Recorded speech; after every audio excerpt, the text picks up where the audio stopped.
Question number 1. Which class of citizens held power? Question number 2. How long did kings rule early Rome? Question number 3. Which officials looked after ordinary people? Question number 4. The most important magistrates were? Question number 5. Whose name means revered one? Question number 6. The 12 tables was about Roman.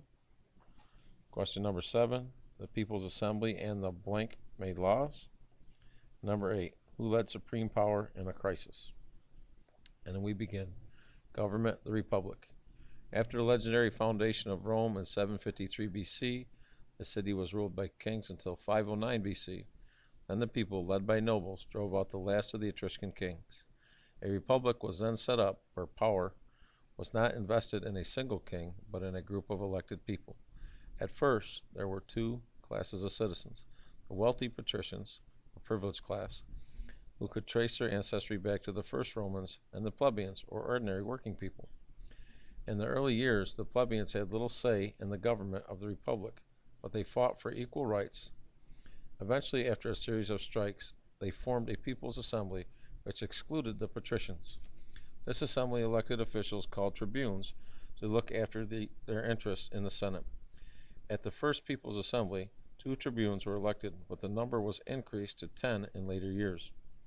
Tribunes could speak against proposed courses of action by the magistrates of the Senate if they thought those actions threatened the rights of ordinary citizens. During the Republic, the Senate and the People's Assembly made the laws, and the legal system was explained in a document called the 12 Tables. The most important magistrates were the 2 consuls, who were the heads of the government and commanders of Rome's armies.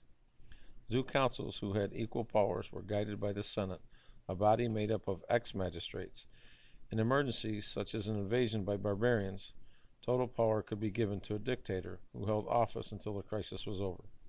In the later years, the Republic, another class of citizens called equites, traders, bankers, and businessmen, also became involved in the struggle for power. In 27 BC, after defeating other Roman generals in a struggle for power, General Octavian renamed himself Augustus, or revered one, and became emperor. From his rule onward, this period of Roman history is known as the Empire. Like the early kings of Rome, power was again in the hands of one man, for the emperor now appointed the consuls and the senators. Under the picture, it states Roman senators wore robes with double purple stripes down the front.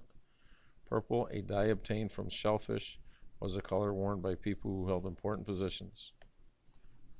The end.